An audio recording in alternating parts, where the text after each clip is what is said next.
Ujian itu tidak akan berakhir kecuali kalau dosa kita sudah habis. Allah akan menguji kita terus untuk membersihkan diri kita dari dosa. Sehingga yang harus kita coba bangun awareness dalam diri kita kalau lagi diuji, Allah pengen membersihkan dosa saya nih.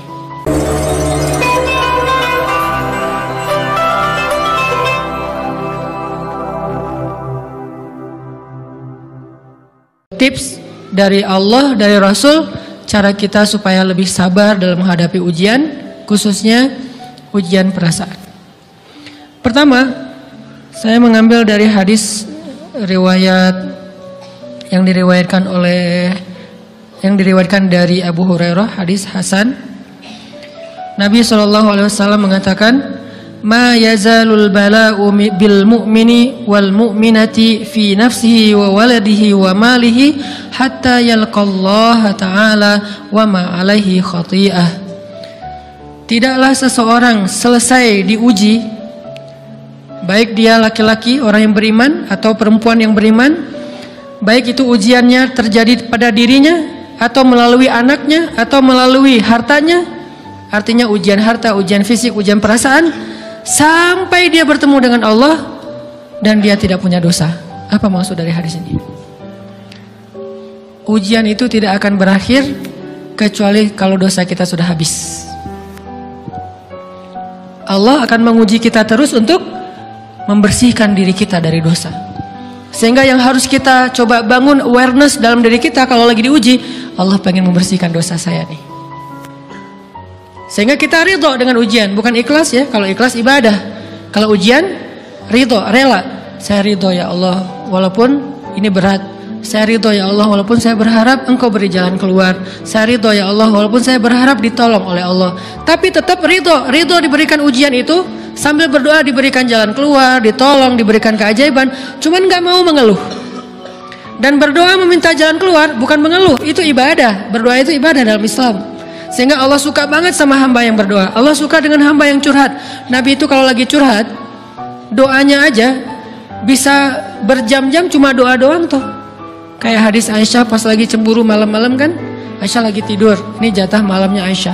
Tiba-tiba dia nyari-nyari raba-raba, Nabi nggak ada, dicari di kamar mandi nggak ada. Biasanya Nabi sholat di sebelah Aisyah. Wah, curiga nih, jangan-jangan ke rumah si fulan.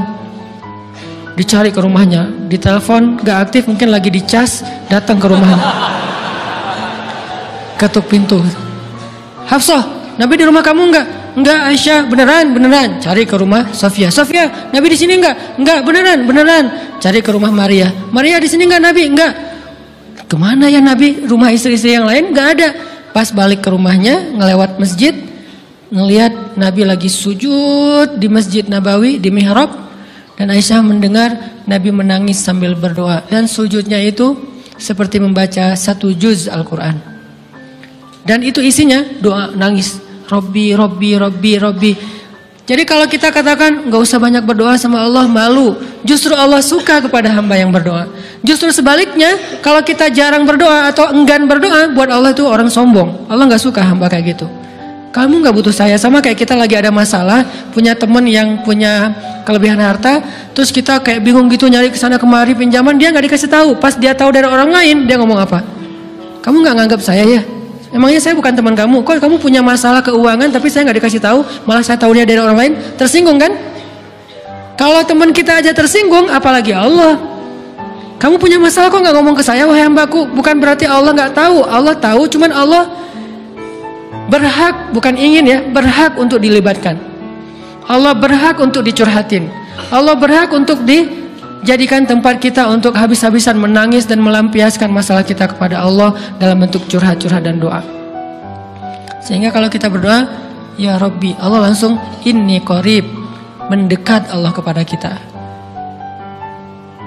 Jadi teman-teman yang dirahmati Allah, kalau kita punya masalah, kita coba bangun awareness, oh Allah pengen membersihkan dosa-dosa saya nih. Terus kita berdoa, ya Allah bantu saya, ya Allah tolonglah saya, istighfar. Saya kadang-kadang ngerasa nih, kalau ada dosa, ada kesalahan, ada kekeliruan yang saya lakukan, misalnya gitu, kalau saya nggak kuat istighfarnya, bentar lagi akan diuji sama Allah. Ujinya macam-macam. Alhamdulillahnya ujiannya masih ketahan. pasti diuji sama Allah. Kalau istighfarnya nggak kuat, taubatnya tuh nggak kuat, langsung diuji sama Allah. Dan saya langsung sadar, oh benar, berarti yang tadi ini lagi dihapus sama Allah nih. Perkencang lagi, perkuat lagi istighfar. Kenapa? Karena kalau istighfar kita kuat, berarti kan dosa kita dihapus dengan istighfar ya.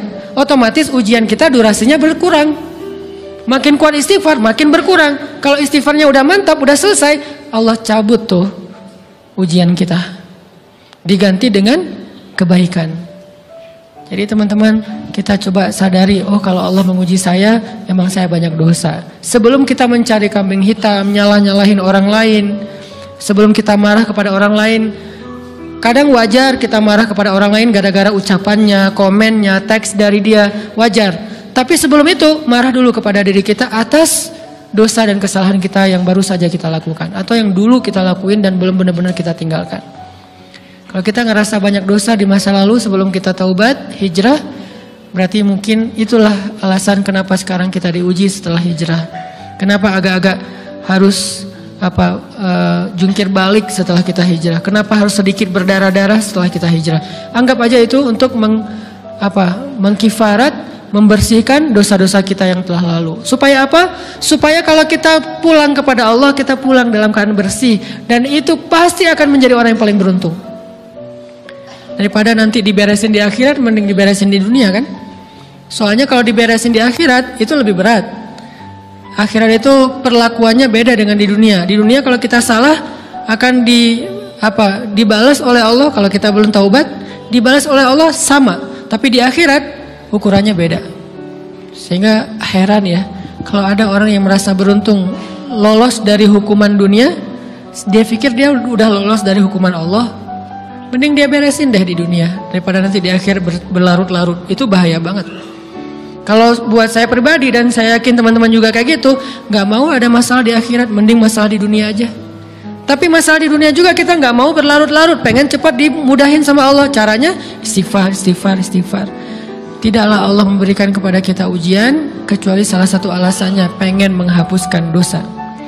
Idza kathurat dzunubul 'abdi wa lam yakun lahu min 'amalin liyukaffiraha fabtalahu Allahu bil hazan liyukaffiraha.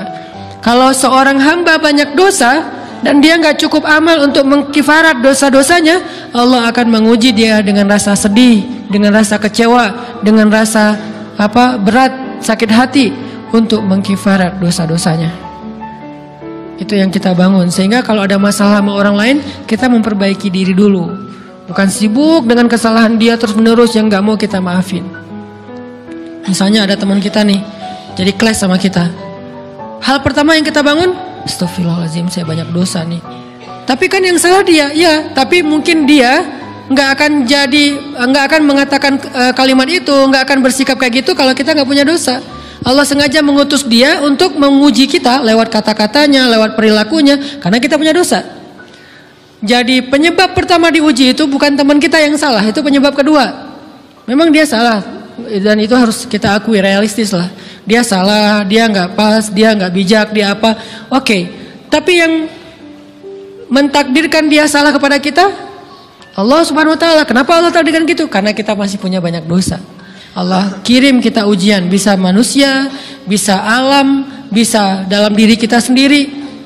Itu semuanya adalah cara Allah untuk menguji kita dan membersihkan dosa-dosa kita. Ini yang kita bangun pertama. Yang kedua, kata Nabi di dalam hadis Bukhari, "May yuridillahu bihi khairan", yang terkenal kan yufaqihu fiddin, itu yang terkenal. Ternyata ada dua modelnya.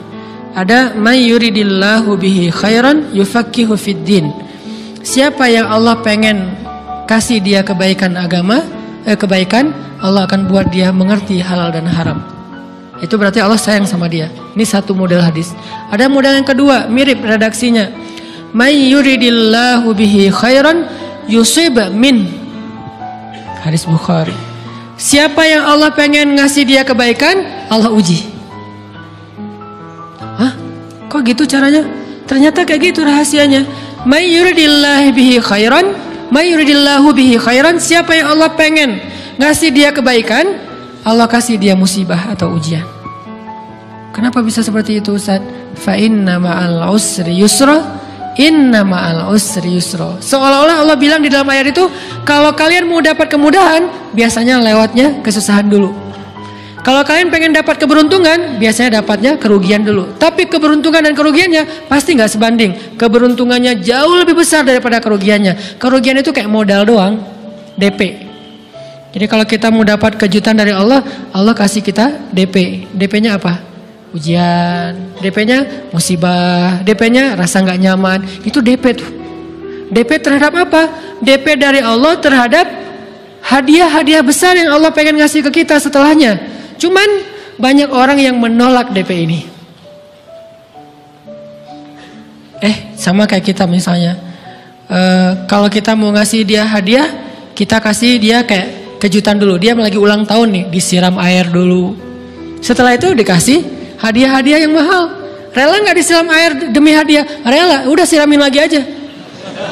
Kalau setelahnya ada hadiah. Yang kita nggak rela, kalau setelah disiram disuruh bersih-bersih sendiri dan nggak dikasih apa-apa, kan nggak rela tuh. Berarti ini bab iman. Yakin nggak kalau Allah tetap ngasih hadiah? Kan sabar dan iman itu ternyata tahu aman, kembar. Kalau kita yakin Allah ngasih hadiah setelah ngasih kita DP ujian, ya kita akan sabar. Gak apa-apa deh, bentar lagi mau dikasih hadiah, digini-giniin juga gak masalah. Dibully, diapain sama Allah, biarin aja. Ya Allah saya sabar, kan bentar lagi mau dikasih hadiah nih. Ini masalah yakin. Tapi kalau kita gak yakin, apa sih maunya Allah gitu kan?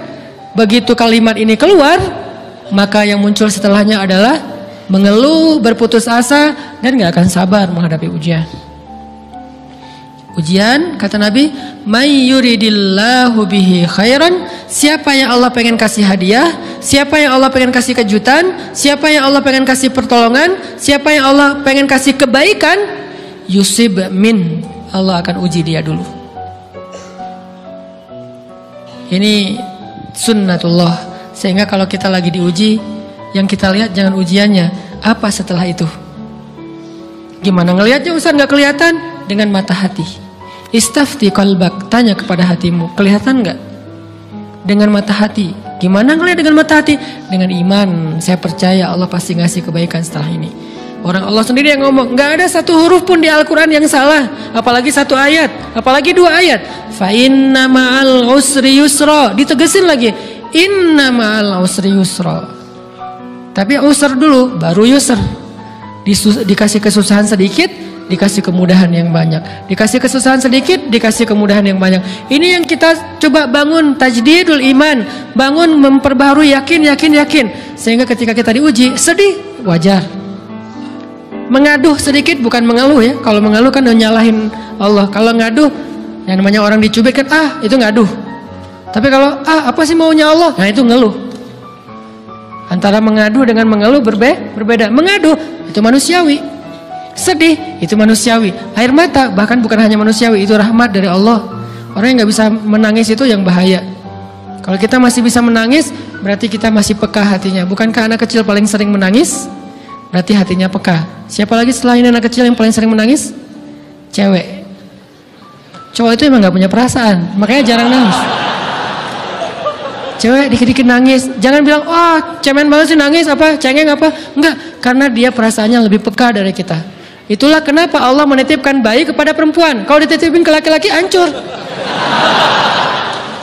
Di balik kepekaan perempuan, di balik sensitifnya perempuan, di balik perasaannya yang luar biasa, di situ Allah Subhanahu wa taala menitipkan amanah, dia yang paling baik dalam merawat bayinya.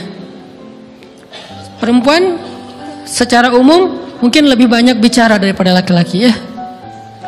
Walaupun ada orang yang perempuan pendiam banget, ada yang nggak ngomong sama sekali, misalnya diem-diem aja, ada.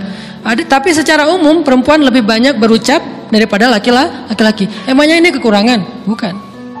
Ini kelebihan. Kalau dia berikan itu dalam hal yang tepat. Apa yang tepat? Mendidik anak. Justru karena perempuan banyak ngomong, lebih baik dalam mendidik anak daripada laki-laki. Laki-laki itu kurang mendidik, kurang mengedukasi kepada anak dengan usia tertentu karena dia jarang memahamkan. Salah hanya marah, salah hanya ditegur. Kalau ibunya jelasin, gini sebelum tidur ibunya yang ceritain banyak cerita. Saya sendiri ngalamin sering mana seorang ayah sama ibu interaksi sama anak dalam bentuk verbal. Sering ibu. Jadi Menangis itu rahmat dari Allah. Nggak apa-apa, nangis saja. Dan itu tidak disebut mengeluh. Kamu kok nangis? Kan orang Islam harus sabar. Emangnya nangis dengan sabar itu bertolak belakang? Sabar tetap sabar. Ya nangis jalan aja terus nangis. Nangis apa pakai nangisnya nggak cuma nangis doang, emotikonnya juga nangis, berderai-derai gitu. Sampai air matanya menggenang gitu kan ya. Boleh lah. Ditambah lagi dengan visual menangisnya, posting bahwa dia lagi tertusuk duri dengan postingan kaktus atau apalah. Dia pengen share ke semua orang bahwa saya sedang sedih. Sehingga nanti ketika ada orang yang menghibur dia dengan sedikit kata-kata yang sabar ya segala macam, wah makin berderai-derai. Itu belum jadi, kecuali dia keluarkan kata-kata mengeluh, baru dia disebut orang yang banyak mengeluh, berputus asa. Kalau mengaduh wajar, walaupun ada nabi udah diuji berat nggak mau mengaduh, apalagi ngeluh. Zakaria digergaji mengadu aja nggak. Kenapa? Karena kata malaikat, kalau kamu mengaduh sedikit aja, maka Allah Subhanahu Wa Taala akan menghancurkan kaum ini. Dia kasihan kepada kaumnya, nggak mau mengaduh. Satu-satunya orang yang kita tidak boleh mengadu hanya orang tua. Atau itu mengeluh kalau untuk orang tua. Kalau yang lain nggak disebut mengeluh. Kalau ke teman, malas nggak apa-apa. Jangan sering-sering tapi. Apaan sih? Ke teman boleh. Tapi ke orang tua, saja itu bukan lagi mengadu, itu sudah mengeluh. Khusus untuk orang tua. Kalau diantara manusia. Kalau kepada Allah dan Rasul, pastinya lebih dari itu. Ketika kita diam saja, tidak langsung beranjak sami'na wa ata'na labbaika ya rabbi wa sa'daik, nggak memenuhi panggilan Allah, itu sudah disebut bagian dari kufur ingkar. Tapi minimal kita mungkin masih mengaduh, kita masih menangis, kita masih lelah, kita masih merasa lemah. Setidaknya kita tidak mengeluh. Kenapa? Kita percaya Allah kalau mau ngasih hadiah kepada hambanya, DP-nya itu ujian. Dan yakinlah hadiahnya minimal 10 kali lipat lebih baik daripada ujian itu. Minimal, karena nggak ada amal soleh yang dibalas di bawah 10 kali lipat tuh nggak ada. Amal soleh, amal ya bukan niat. Amal yang udah kita kerjakan minimal dibalas 10 kali lipat. Minimal, maksimalnya bighairi hisab, tanpa batas. Bighairi hisab, tanpa batas. Ada yang 700 kali lipat kayak sedekah, tapi tetap aja ayat sedekah di akhirnya ujung-ujungnya apa? Bighairi hisab juga kan? Berarti sedekah itu minimal dibalas 700 kali lipat minimal. Kalau kita yakin. Selalu syaratnya kalau kita yakin. Dan saya ngebuktiin itu banget. Saya pernah ngalamin lagi jalan-jalan di sebuah kota yang ada becak kayuhnya, becak sepeda gitu ya. Jalan terus saya bilang, Pak berapa ongkosnya? 20.000. Udah naik aja 20.000. Karena kita keliling-keliling kota, ternyata saya jadi kasihan sama dia 20.000. Kasihan kan 20.000 dibayar keliling kota, walaupun pas mampir beberapa tempat mungkin dia dapat tips ya. Tapi saya nggak tega gitu, dia cerita tentang anaknya lagi sekolah, apa segala macam, makin bikin baper kan. Pas selesai, saya kasih dia 100.000. Dari 20.000 dikasih 100.000 karena kasihan. Dan saya yakin nggak mungkin sedekah itu sia-sia. Kan Nabi bersumpah kan, demi zat yang jiwaku di dalam genggamannya, tidak berkurang harta karena sedekah. Demi Allah kata Nabi, nggak berkurang harta karena sedekah. Berkurang harta karena belanja, ya. Berkurang harta karena pacaran, banget. Modal banget kan, apalagi buat cowok. Tapi berkurang harta karena sedekah, nggak mungkin kata Nabi. Demi Allah nggak berkurang harta karena sedekah. Berkurang harta karena istri, nggak. Karena memberi kepada istri itu pahalanya lebih gede daripada sedekah.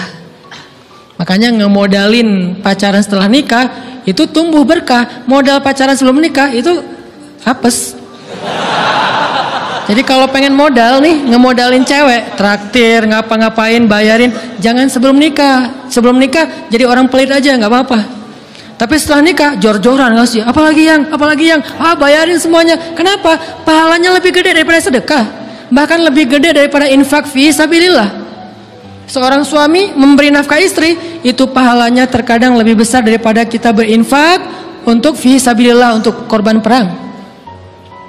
Saya heran kalau ada orang sedekahnya rajin tapi ke istrinya kikir, aneh, berarti dia nggak ngerti konsep. Padahal memberi kepada istri itu selama itu kebutuhan pokok ya, dan sedikit entertain, nggak apa-apa asal nggak berlebihan, itu luar biasa. Makanya saya kalau jalan sama istri yang yang mana? Itu yang Onit suka. Oh ya, Onit suka. Kasih aja. Kenapa? Minta ini. Kasih. Selama ada kan, kenapa nggak dikasihkan ya? Nanti Allah ganti. Makin rajin kita ngebayarin istri kita, ngebelanjain istri kita, makin Allah ngasih yang kita nggak pernah duga-duga. Sampai istri kita cemburu sama kita. Kok kamu duitnya banyak banget sih? Kan gara-gara aku sering ngasih ke kamu. Ya udah sini lain lagi. Mau ditransfer berapa gitu kan ya? Saya ngasih 100.000 ke si bapak. Dan saya yakin teman-teman sedekahnya pasti lebih dari itu, karena 100.000 saya sebut. Kalau 1 juta ke atas saya nggak mau nyebut, malu dong, ria ya.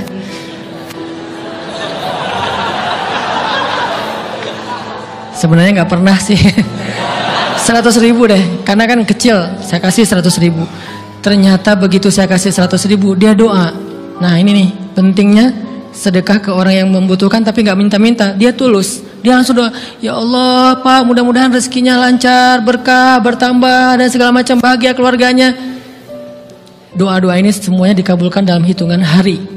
Pertama, bertambah bahagia rumah tangganya, dapat kecupan dari istri. Dia nganggap suami saya cowok banget sih, mulai satu nih. 2, demi Allah, selang 15 jam kalau nggak salah, karena waktu itu malam, besok paginya ada orang yang ngejar-ngejar saya pengen ngasih hadiah. Ustadz, saya pengen ketemu Ustadz. Maaf, saya nggak bisa ketemu sekarang, lagi rush, lagi tight schedule, gitu-gitulah, sosok gaya nggak jelas gitu ya. Terus Ustadz, saya pengen banget ketemu. Dia nggak ngomong pengen ketemu apa. Kalau dia bilang mau ngasih duit kan langsung saya prioritaskan kan ya. Berhubung dia nggak ngomong, ya udahlah, saya sosok jual mahal gitu. Tapi yang namanya rezeki kan gimana kita tolak, dia datang kan. Saya nolak. Pokoknya sebentar aja, 5 menit nggak akan ganggu waktu Ustadz. Ya udah besok pagi ya pas breakfast gitu. Pakai gaya-gaya dikit breakfast. Pas breakfast, oh ya siap Ustadz. Jam berapa? Jam 8. Udah janjian jam 8. Mungkin orangnya nih dengar live streaming, Pak jazakumullah khair jaza. Makasih banyak, mudah-mudahan Allah tambahkan rezekinya. Terus beliau besok mau flight ke luar kota jam 8. Akhirnya ngubungin lagi malamnya, Pak Ustadz maaf gak bisa ketemu besok, karena saya jam 8 itu jadwal terbang. Oh ya udah nggak apa-apa, seneng dong saya nggak jadi ketemu kan. Tahu gitu kan nyesel saya tuh, seneng. Besok pagi jam 6, Pak Ustadz alhamdulillah ternyata penerbangan saya di delay ke jam 11. Allah delay penerbangannya demi ngasih rezeki buat saya. Kan luar biasa kan? Nah, ini hikmah kepedean saya, kegeeran kepada Allah gitu. Di delay demi saya. Kan kadang-kadang GR ya di depan Allah ya. Robbi akroman kan gitu ayatnya. Allah memuliakan saya dengan istighfar tetap. Akhirnya saya bisa ketemu Ustaz. Saya nggak baca WA-nya, terlambat baca, baru baca jam 8. Dia udah mulai agak putus asa, kayaknya udah gak mungkin ketemu nih. Jam 8 pas saya baca, ternyata orangnya nggak di delay. Ya udah saya balas, ya udah sekarang saya tunggu ya jam 9, maaf cuma sebentar. Nggak apa-apa Ustaz, 5 menit. Datang dia. Datang ngasih apa coba? Ngasih duit 200 juta. Demi Allah. Cuman berselang beberapa jam, saya tolak-tolak. Tahu gitu Pak, datang malam ini aja.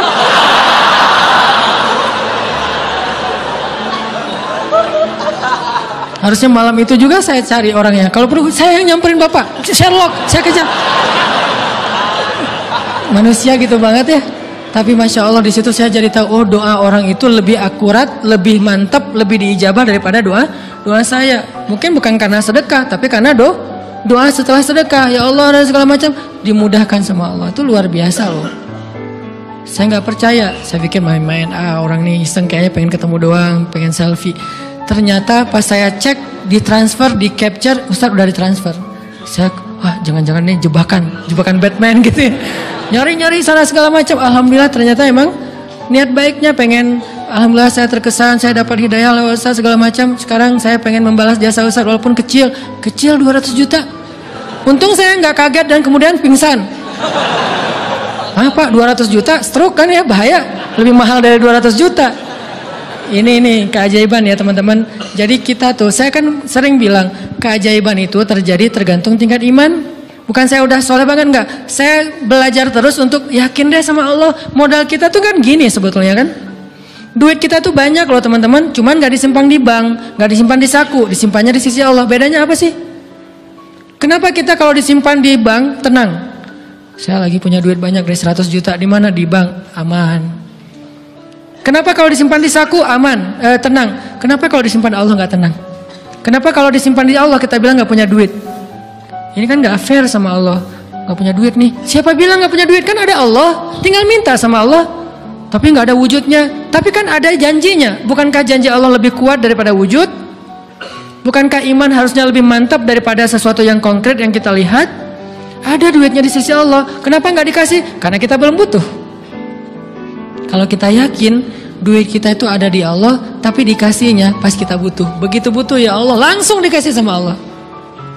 Itu banget benar-benar terjadi dalam kehidupan kita. Pasti kayak gitu. Tingkat tergantung kita yakin apa enggak. Nih, kalau Allah bilang may yuridillahu bihi khairan, Allah kalau pengen ngasih hadiah kepada seorang hamba, Allah kalau pengen ngasih kejutan kepada seorang hamba, yusib, Allah kasih dia ujian sedikit aja. Wala nabluwannakum bisyai', sedikit, bisyai'im minal khawf wal ju' wa naqsim minal amwal wal anfus wath thamarat wa basyiris sabirin. Kami uji sedikit aja dengan rasa lapar, dengan rasa takut, dengan sedikit kekurangan ini dan itu, sedikit. Tapi wabasyiris sabirin, sampaikan kejutan kepada orang yang bersabar. Sampaikan kejutan kepada orang bersabar. Jadi bisa dibilang kejutan-kejutan hidup kita itu munculnya dengan iman dan sabar. Dengan iman dan sabar. Iman artinya yakin, husnuzon sama Allah. Ana inda dhanni abdi bi. Aku tergantung prasangka hambaku kepadaku.